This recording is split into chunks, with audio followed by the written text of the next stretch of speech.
In the heart of Andhra Pradesh lies a spectacular gorge that can be dubbed the Grand Canyon of India. Cut through the Eramala mountain range, which rose up more than 100 million years ago, this spectacular and deep gorge was formed because of the downward pressure of the Pennar river that sliced through this range. A 5-hour drive from Bengaluru, the very name Gandikota for the area is a reference to this gorge or Gandhi and the old fort or kota that stands here. The fort of Gandikota has played an important role through Andhra history.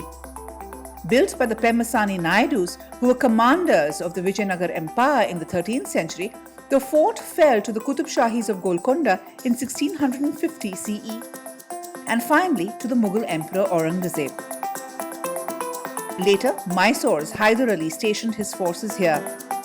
The British gained control of the fort in 1791. The natural defense provided by the gorge made this fort secure and strategic. The different influences of a series of rulers has left its mark on the fort as well. The Char Minar at the entrance and the masjid within are a reminder of the later Islamic reigns. The fort is also home to 2 temples that are splendid examples of Vijayanagar architecture. The Gandikota Fort is a reminder of the grand empires that once ruled this land, and this timeless gorge has borne witness to the shifting sands of time.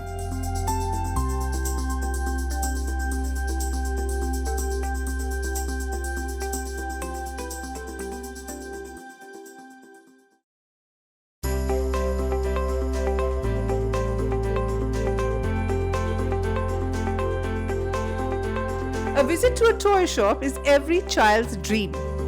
But in Kondapali, you will find a whole town dedicated to toys. These colorful rustic toys, named after the town they come from and locally known as Kondapali Bomalu, are a 400-year-old legacy that continues to this day. Made of softwood, locally found in the surrounding hills, the makers of these toys are famous for their creations.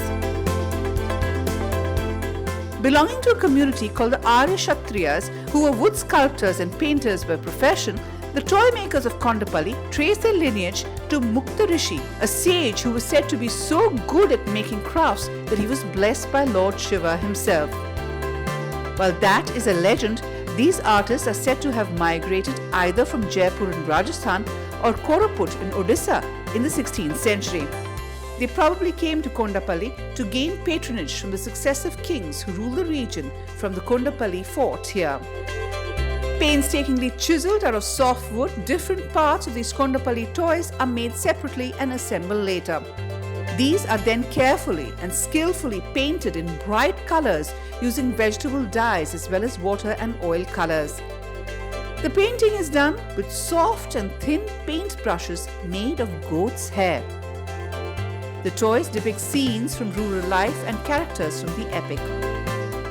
Newer tastes have also led to newer designs, but these old figurines are classic favorites. Almost on the brink of extinction not too long ago, Kondapali toys got a new lease of life where they received the geographical indication status in 2007, the first handmade toy from a state to be granted such a status. In an era of cheap, easily forgettable plastic toys, the vivid colors and rustic charm of these handcrafted toys make it a must-have.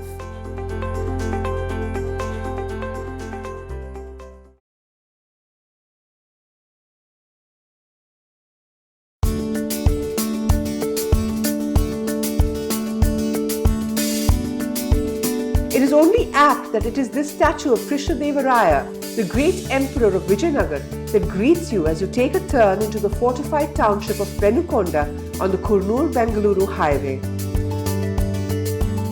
After all, this town was closely linked with the Vijayanagar dynasty that ruled a large part of South India from the 14th to 17th centuries. This fortified town acted as a summer capital for the Vijayanagar rulers or Rayas, and even today, this is a treasure trove for the history buff wanting to explore its hidden gems. The Gagan Mahal, recently restored by the Andhra Pradesh State Archaeological Department, was where the women of the royal family came in the summer months. Like always, there are legends associated with this palace as well, and it is believed that this is home to a famous courtesan, Gaganamma, who entertained the royals here. Strewn with old sculptures dating back to the 15th and 16th centuries, the architecture of the Gagan Mahal is unique and classic. It combines a southern shikara with the Lodi period arches inside. From the Gagan Mahal, you can see the temples that made Penukonda not just an old fort town, but also a temple town. Estimates are that there were as many as 365 temples here. Some are still in active worship, and this is all that remains of the others. A pre-Vijayanagar period Jain temple adds another layer of history here. Walk anywhere and you will find an echo of the past. Take for instance this jail where a powerful Vijayanagar minister, Timarusu, was jailed and killed because of a conspiracy.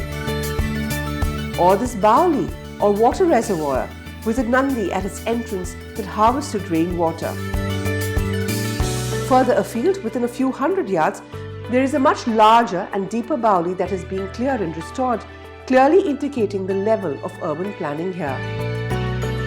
The royal Gopuram near the ruins of a temple underline the old glory of Penukonda.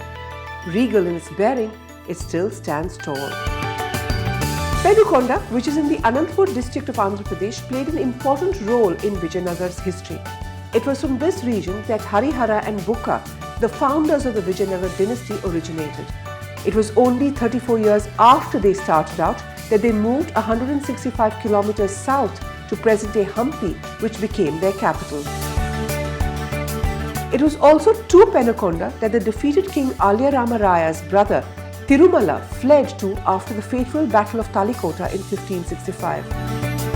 It is said that Tirumala drained the treasury before he fled, and a lot of the famed Vijayanagar wealth is still buried somewhere here. As the Vijayanagar Empire collapsed, it was here in Penukonda that the last Rayas of the kingdom held court and saw their empire crumble, before the capital was shifted to Chandragiri. Penukonda is a must visit. After all, it played a pivotal role in South India's history.